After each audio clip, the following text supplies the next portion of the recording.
Hello दोस्तों, सभी को नमस्कारम। आज हम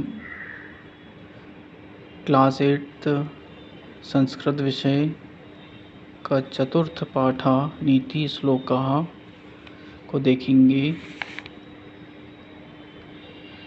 नीति श्लोकेषु नीति भवति जीवन विषये, समाज विषये, राष्ट्र विषये, धर्म वैराग्य संस्कार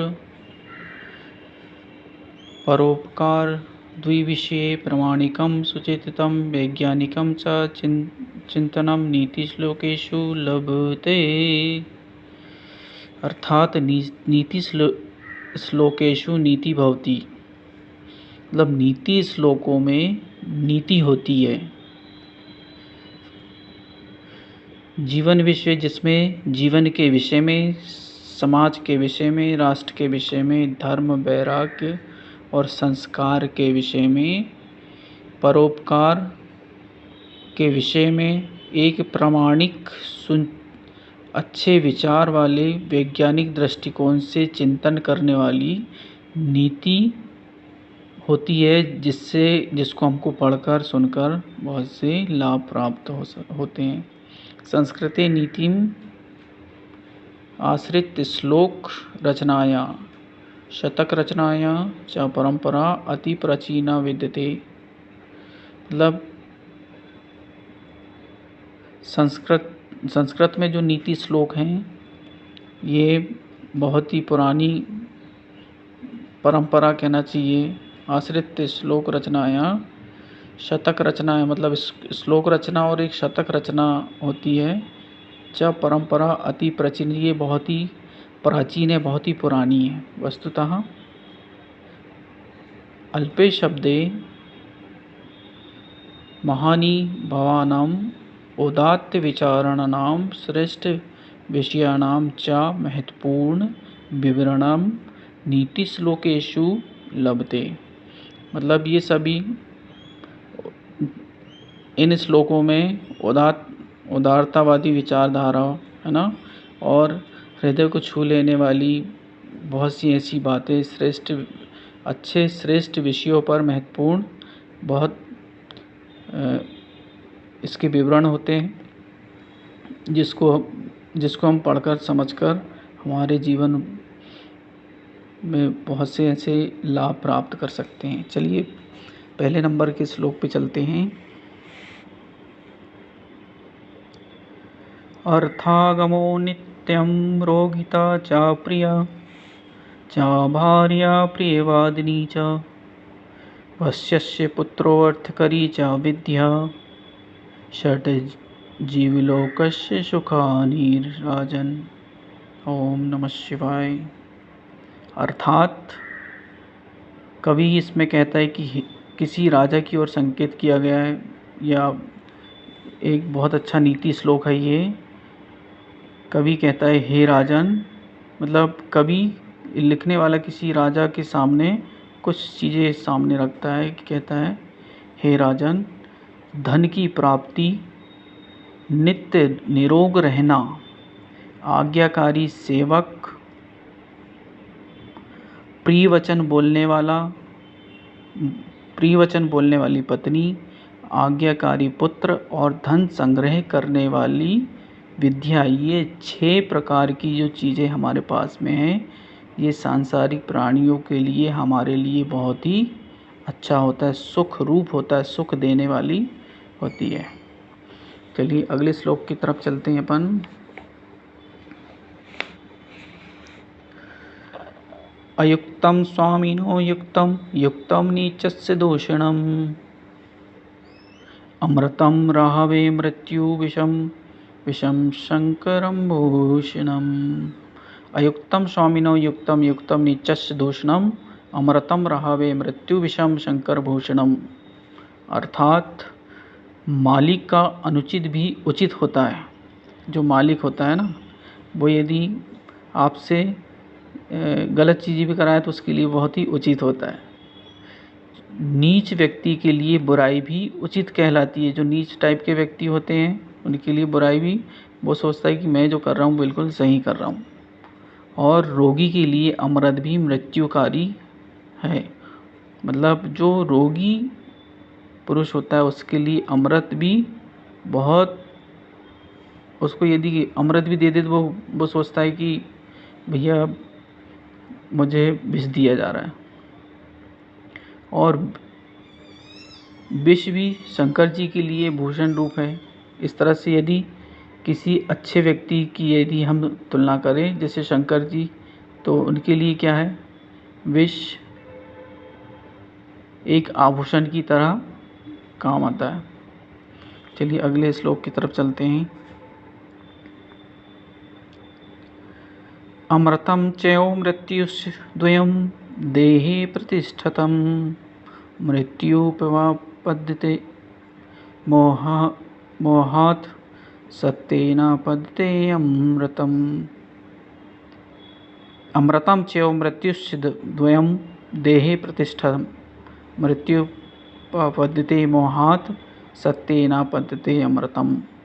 अर्थात शरीर में अमरता और मृत्यु ये दोनों विद्यमान हैं।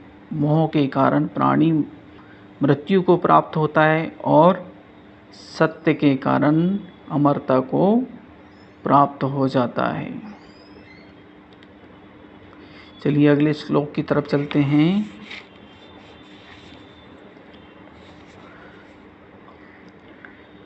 आरोप्यते शिलाशैले यत्नेन महता यथा निपात्यते क्षणेनाधः तथात्मा गुणदोषयो।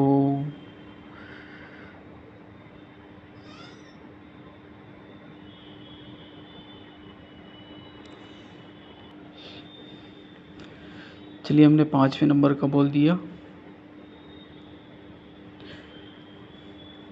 6 नंबर का इसके बाद में देखेंगे। आरोप्ते शिलाशैले यत्नेन महता यथा निपातते क्षणेनाधा तथात्मा गुणदोषया। अर्थात जैसे पत्थर को पर्वत पर महान प्रयत्न के द्वारा चढ़ाया जा सकता है, उसी प्रकार भार्या क्षीणेषु वित्तेषु व्यसनेन च बांधवा, उसी प्रकार गुणों के दोष में बदलते ही हमारी आत्मा भी क्षण भर में अंधापन की ओर चली जाती है। समझ में आया? जैसे पत्थर को पर्वत पर महान प्रयत्नों के द्वारा चढ़ाया जाता है, बहुत ही प्रयत्न करना पड़ता है तब जाके पत्थर पर्वत पर चढ़ता है, उसी प्रकार गुणों के दोष में बदलते ही, मतलब जो गुण हैं उसको यदि उसको दोष में बदलती ही हमारी आत्मा भी क्षण भर में एक अंधापन यानी पतन की ओर चली जाती है। चलिए 4थे नंबर का देखते हैं। आपत्सु मित्रं जानीयात् युद्धे शूरं धने शुचिं भार्या क्षीणेषु वित्तेषु व्यसनेषु च बांधवान। अर्थात आपत्ति के समय मित्र की और युद्ध में शूरवीर की, धन में पवित्रता की और धन की कमी में स्त्री की, और जो गलत आदतें होती है उसके समय बंधुओं की परीक्षा की जानी चाहिए। चलिए 6 नंबर की तरफ चलते हैं। उद्योगो नास्ति दरिद्रं जप्तो नास्ति पातकं मौने च कलहो नास्ति जागृते भयम। अर्थात परिश्रम करने वाला दरिद्र नहीं होता, जो परिश्रम करने वाला व्यक्ति होता है वो दरिद्र नहीं होता। ईश्वर की भक्ति करने वाला पापी नहीं होता।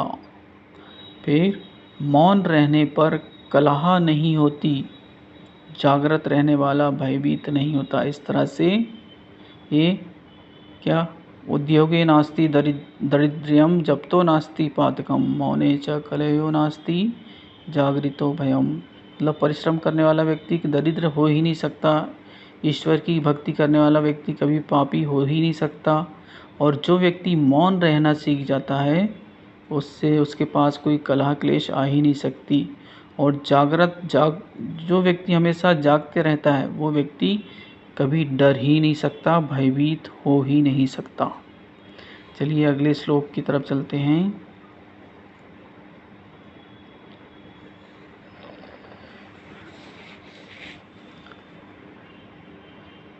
किं छिन्द्रं को नु संगोमि किं वात्स्य विनिपातितं कुतो ममाश्रय दोषः इति नित्यं विचिन्तयेत्। ओम नमः शिवाय।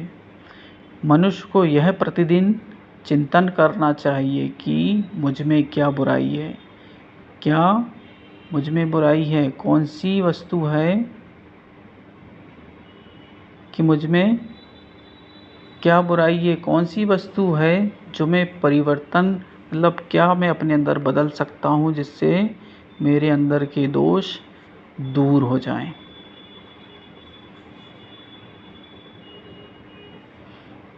चलिए 8वें नंबर के श्लोक की तरफ चलते हैं। गुणेषु क्रियतां यत्नः किमाटोपे प्रयोजनम् विक्रियांते न घंटाभिगावः क्षीरविवर्जितः। गुणेषु क्रियतां यत्नः किमाटोपे प्रयोजनतम् विक्रियांते न घंटाभिगावः क्षीरविवर्जितः।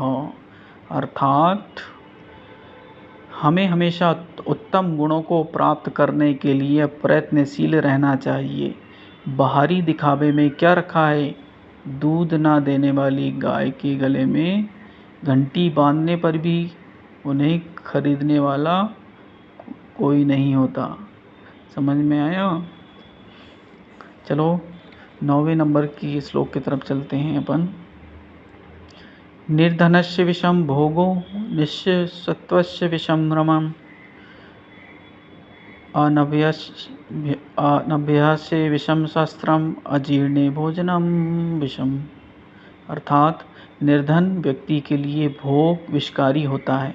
जो निर्धन व्यक्ति होता है उसके लिए भोग विषकारी, बहुत ज़्यादा विषकारी होता है। और कमज़ोर व्यक्तियों के लिए निःस्वस्थ विषम, और जो कमज़ोर व्यक्ति है उसके लिए युद्ध विषकारी होता है। युद्ध करना बहुत ही उसके लिए विषकारी होता है। अभ्यास किए बिना किसी शास्त्र को पढ़ना या जानना वो भी विषकारी होता है। इसी प्रकार अपच की स्थिति में ज़्यादा भोजन करना, मतलब कि कहने का मतलब है कि ज़्यादा भोजन करते तो वहाँ भी हमारे लिए वो विषकारी होता है। अर्थात क्या समझे आप कि यदि हम किसी चीज़ को अति से ज़्यादा प्राप्त कर लें या अति से ज़्यादा ग्रहण कर लें तो वो सब हमारे लिए विषकारी होता है। It's all right. ये क्लास 8 नीति श्लोक का 4th पार्ट समाप्त हुआ।